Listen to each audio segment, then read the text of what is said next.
have a very short panel discussion here, which will sort of act as a bridge between today's seminar and next year's seminar. And I've been very curious about what's actually happening in the psyche of people recently. Are they becoming more liberty-oriented? Is there something changing? Doug, if you could please come here. Oh, sorry.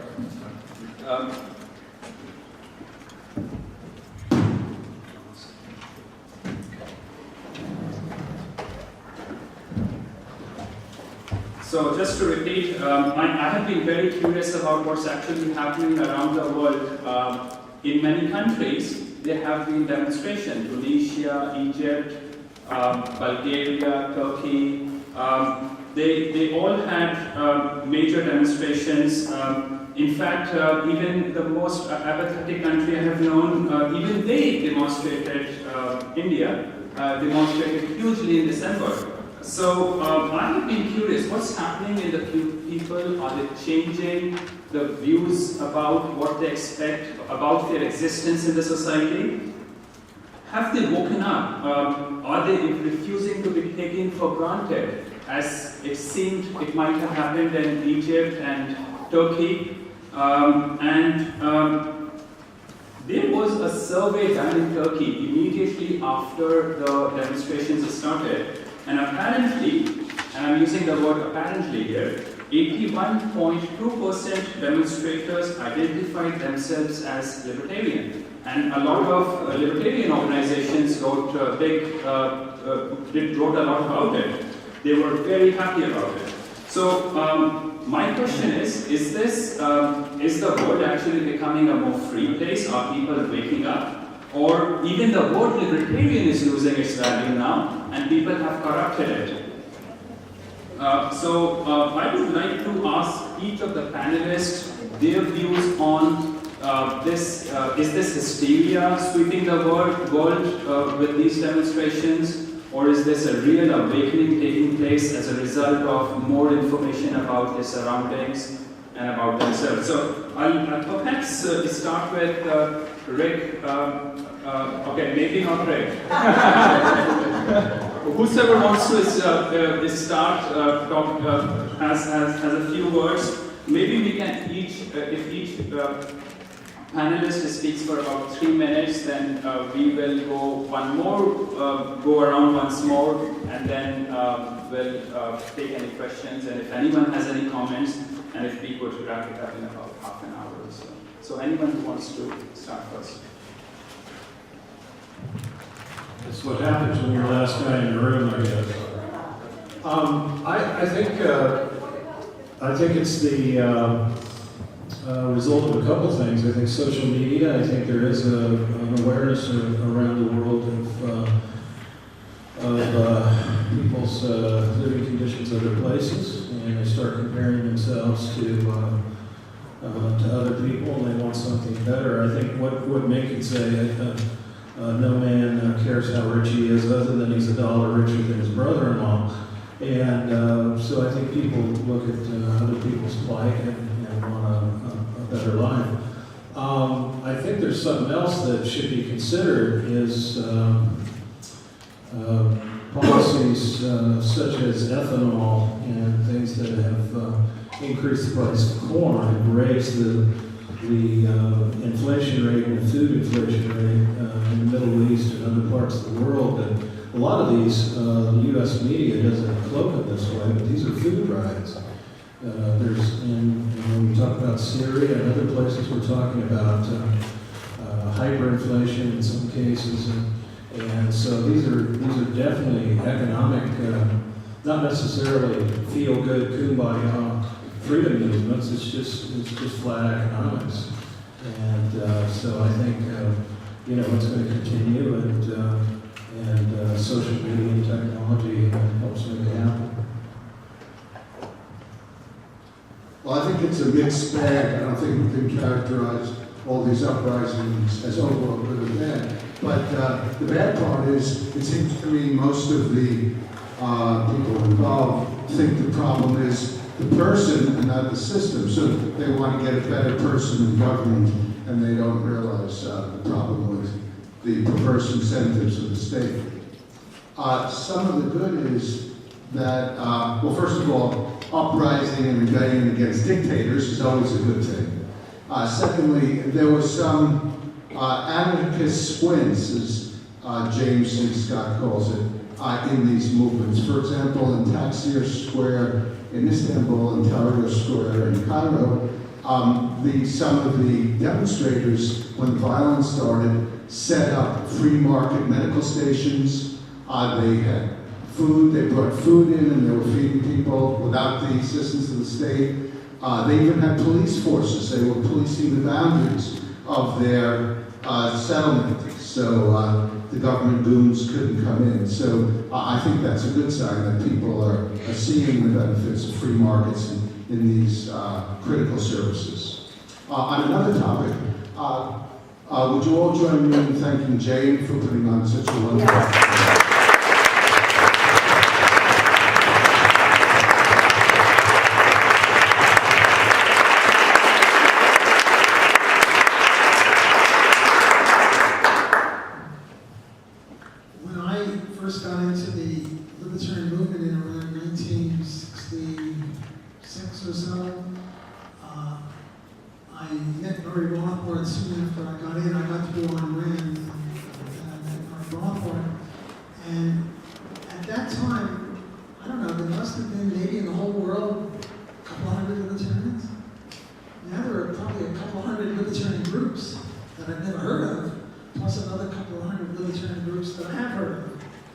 So I think that there is a case for optimism.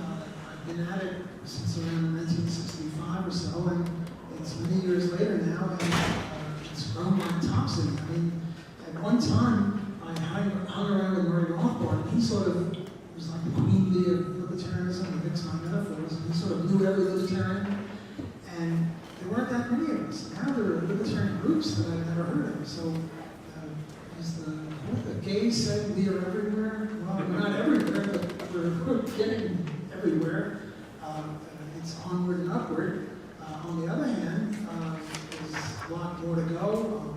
We still have our work cut out for us, but I think that compared to when I started, it's just monumental. We would never have a group like this in Vancouver, which was not a libertarian center. And now every city of a couple of million has got libertarians of this size. So the case for optimism, I think, is a good one. But to me, whether the case is for optimism or pessimism, it really doesn't matter to me, because I'm going to do exactly what I'm doing in promoting liberty to the best of my ability. And if the case for optimism, great. And if the case for pessimism is true, well, I'm going to be still working. So it really doesn't matter so much for my life, but it's still an interesting point, whether we're on upward or downward slope. Thanks. I see a genuine element in the rebellions, and I think it's historical, because we've had slave rebellions, we've had serfs rebel periodically, so I think there's a historical aspect. I think it's in our genes to rebel against being oppressed and over-control. The other thing, I do think technology plays a large part, that it is difficult to contain your population and to protect them from knowledge of what's happening outside. So every country has its fantasy of this life is like in North Korea. Life is just wonderful here. They're all suffering the poverty stricken in America outside and all that. It's much more difficult to fool the people. We feel much more connected with each other through internet, through Facebook, through there is, the world is getting smaller. So I think there is that element. There's also the students from those countries that studied abroad. The interviews with the people in the among the protesters, they speak English. They have spent time elsewhere getting other ideas, and people, I think, want freedom. I think that's kind of natural. But I think it also indicates how difficult freedom is. That sometimes, because of the cultural conditioning, people feel that freedom is, it's my turn to take over and to impose my way on the people that ran the country. So I think rough road ahead, but some optimism. agree with everything that everybody has said. I'm not sure I can add anything to that, except there what is one, and I certainly agree with what Walter said about the fact that it used to be, I mean, libertarians used to be as scarce as hen's teeth, and nobody even knew what the word meant. And it's really spreading now. You have idiots like Glenn Beck that think they're libertarians, and there's all kinds of, this is spreading, it's growing, there's no question about it. On the other hand, all over the world, all these governments now are becoming much more virulent and repressive, cynically. So it's almost like it's growing, we're growing, and they're growing too. As far as what's going on in the Middle East is concerned, that's very interesting. Although there is an element here that might be under considered, and this is Islam. Of course, as an atheist, I don't believe in any of these religions, but that's not to say I'm anti-religious. Religion is nothing but a process of investigation into a possible spiritual reality. So I'm not at all opposed to that. But once they become made into establishments, they always become corrupt. The second law of thermodynamics takes over and they degrade. But this is interesting what's going on with the Islamic world, about where Christianity was in the medieval period. So they're dangerous, and it's an anti-freedom philosophy. So I think it's interesting what's going on in the Islamic world. I'm not sure I know how to interpret it, though. Could you repeat the question specifically? When people were fighting against the government in Egypt, were they actually looking for freedom? Have they, in the core of their being, found freedom that they now aspire for? Or what they're fighting on the street is for something else than freedom? With the caveat that I'm a credit analyst, not a political scientist or philosopher or anything like that. And our interest in Middle East disturbances was less academic and more in the context of protecting our business interests. The only information I have really that I think is any good is from Al Jazeera. It would appear to me that most of the demonstrations were against the authorities as opposed to being against authority. And I think that the suggestion that was made earlier that what is going on is the fact that they feel repressed by the existing regime, and most of the different factions protesting believe that they would constitute themselves a more just regime, and to the extent that they had to repress other people for the greater good, that's okay. With regards to the theme that the rest of the panel took, which I think was much more pleasant, I'm hanging out with some of these young people from Students for Liberty now, which I think began 7 years ago with 5 kids at Georgetown. Crossed this year 60,000 kids in 60 countries, including places like Congo, I'm not kidding, and Kazakhstan.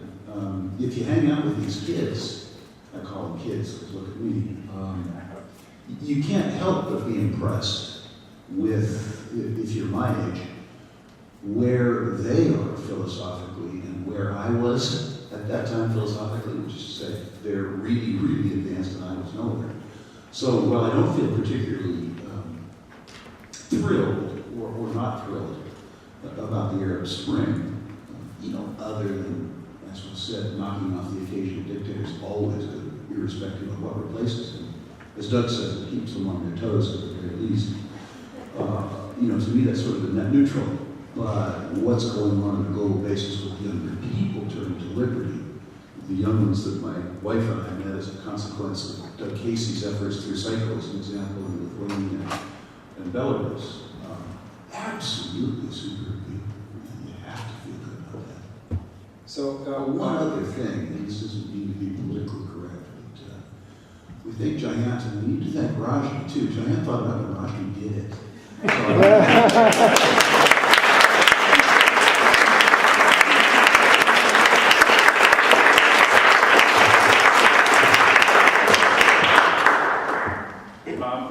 does anyone have any comments on this? Does one of the speakers wants to comment on it? I mean, I have been curious that the concept of democracy is spreading like wildfire around the world, and people in a lot of countries have come to assume, and I think this is probably happening in Egypt and Tunisia, that somehow democracy is a panacea for their problems.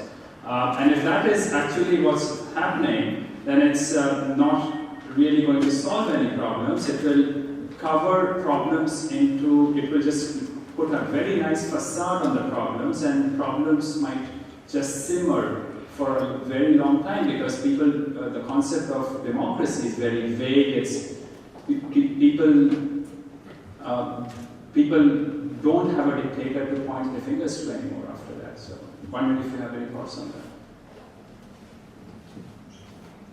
My suspicion with regards to that is that some of those societies, certainly places like Egypt, are quite tribal and directed sort of top down. And my suspicion is that Egypt, as it evolves politically, will evolve much faster than the United States in the wrong direction. That elections truly will be advanced auctions, stolen property, and they'll be seen immediately as that. It'll become very, very, very factional. As an example, the recent election of the Muslim Brotherhood. The Muslim Brotherhood repeatedly abandoned, as soon as they got 50+1 votes, any sort of semblance of governing on behalf of all of Egypt, and apparently did their level best to ensure that there would never be another free and fair election in Egypt. I would suspect that they'll advance politically much more rapidly than the United States did, in the same direction. Yeah, that's a good point Rick makes. Everybody is like democracy is a secular god that everybody has to worship and do no wrong. You always, motherhood, apple pie, democracy. But I would throw democracy in the garbage can. I mean, what you want is freedom and liberty, and people conflate and confuse those things for some reason. Well, I can understand the appeal of democracy if you live in a dictatorship, because I think the appeal is you can get rid of the person with too much power over you. They don't have to be there for life. In a democracy, if you get in a bad person after, 4 years, whatever, that they will have to go. I think, it's step by step. And I think that sounds better to a lot of people than having someone in for 40 years and there's nothing you can do and they consolidate their power. So, as an interim step, it sounds good to me.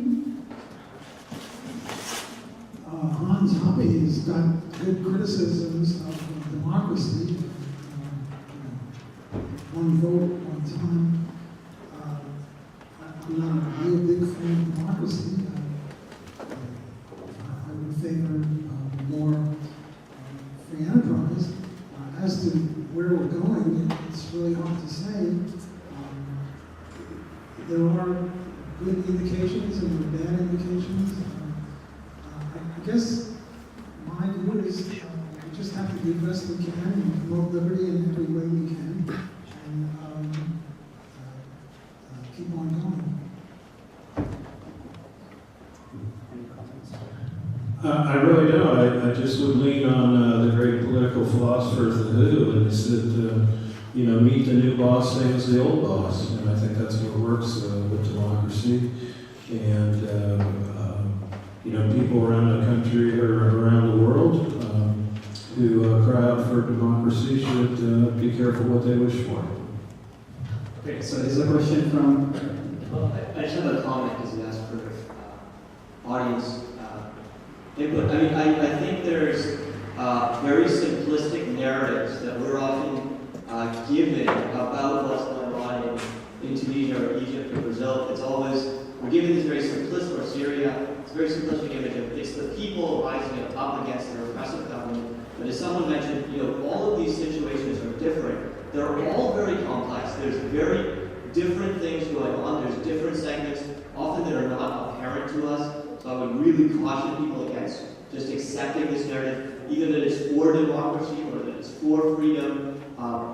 Very often it's for one faction or another. And even when you do see that, oh, there's some free market people involved in this movement, or there's some Democrats or some liberals, that's very exciting. But I think what Doug French said, Hayek said about politics, that the worst get to the top. We see the same thing in revolutions or things like that, right? I mean, there can be nice, friendly, free market reformers or liberals who are involved in something, but in Syria, it's not the liberals that are out there, winning the battles. It's the most hardened extremist guys, and that's a typical pattern that we have. So I'm not even sure that, as Dr. Goldstein said, that it's always good when the dictators get toppled, because the worst really do get to the top, especially in those sorts of chaotic moments. The people who have the resources and power are rarely the friendliest guys.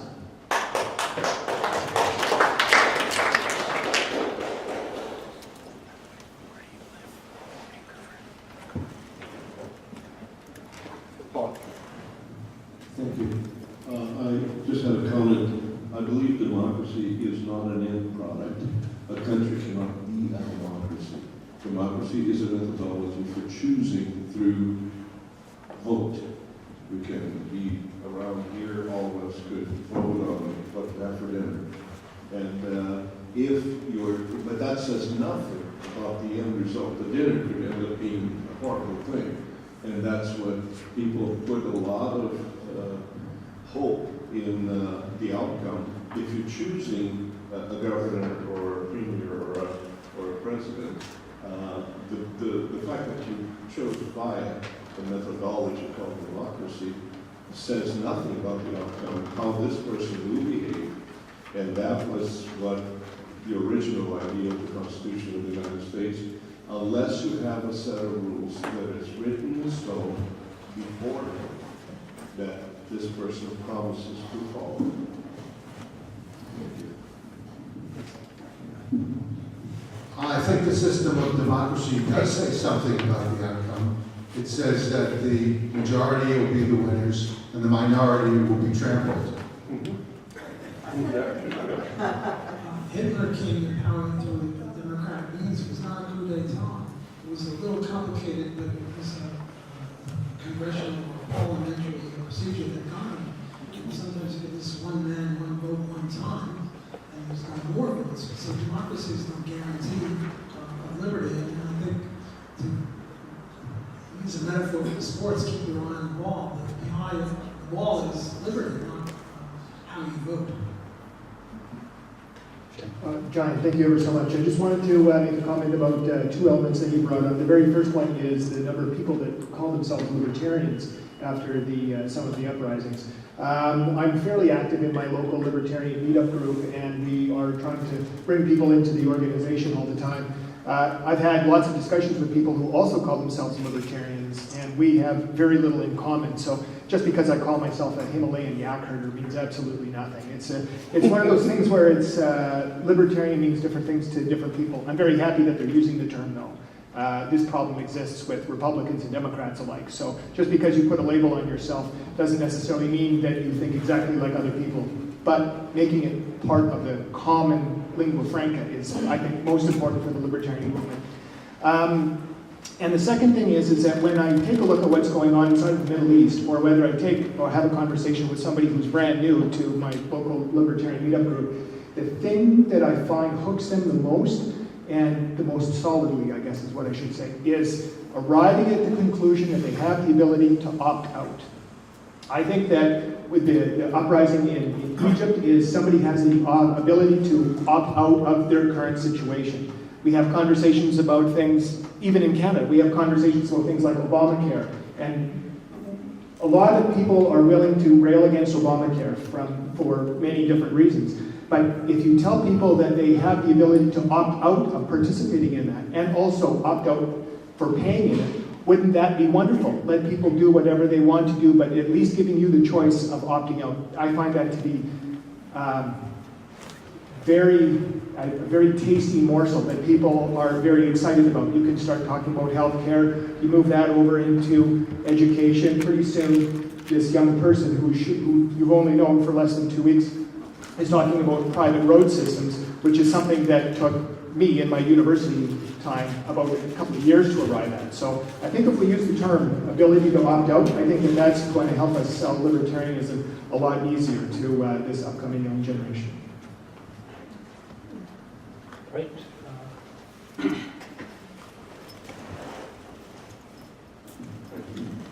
I've noticed that in the past year, what strikes me as a rising phenomenon, Bleeding Heart, Libertarians blog, Tom Palmer's work on morality and capitalism, the theme of this conference, morality and capitalism. Lawrence Reed from Feed is spending a lot of time directly with Feed talking about character. I'm wondering if I'm just imagining a growing interest in libertarianism or looking more strongly at the moral and character side of libertarianism as opposed to the economic side. Any thoughts on that, please? Yeah, I think there is a conscious effort, certainly in the case of an organization like FEE. I think they're trying to reach young people. Their board has given them the mandate to try to reach 16 to 24-year-olds. And the idea that talking about character is something that they want to instill. And there's this, I think there's this view that somehow libertarianism is harsh and it's cruel and leaving things purely to the market leaves people behind. And, and the strong survive and the weak go by the wayside. So I think there's this definite attempt to try to soften the libertarian message to make it more palatable to probably everybody, but I know in the case of FEE and probably some other organizations try to make it, because there is some wind at the back of the movement because of Ron Paul and others, and so they are trying to soften that message a bit.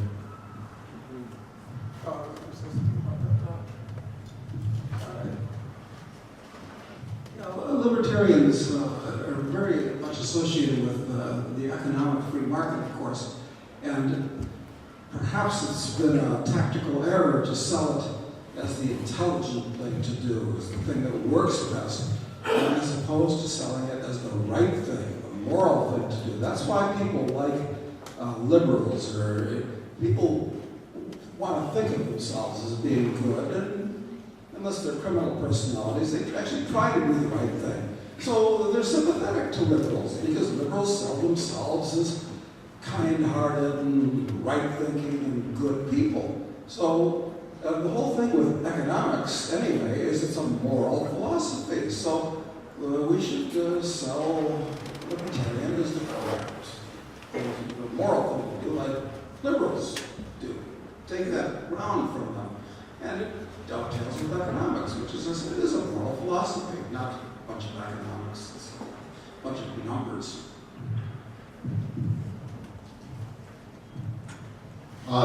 For those of you who are interested, Stefan Molyneux has given some great speeches on the moral versus rather the economic approach to selling liberty, which are available on YouTube.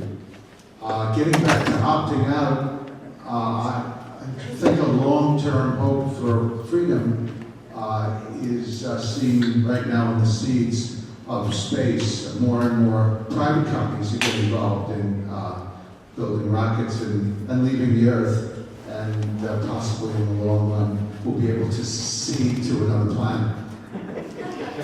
Can you get people to go to New Hampshire for crying out loud? Okay. Thank you very much.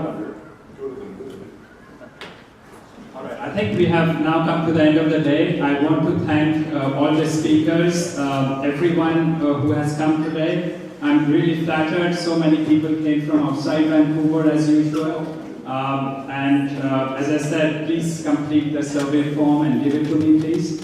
And if you want to join, even for just a drink, you can come to the restaurant with the rest of us. Thank you very much, and hope to see you again next year.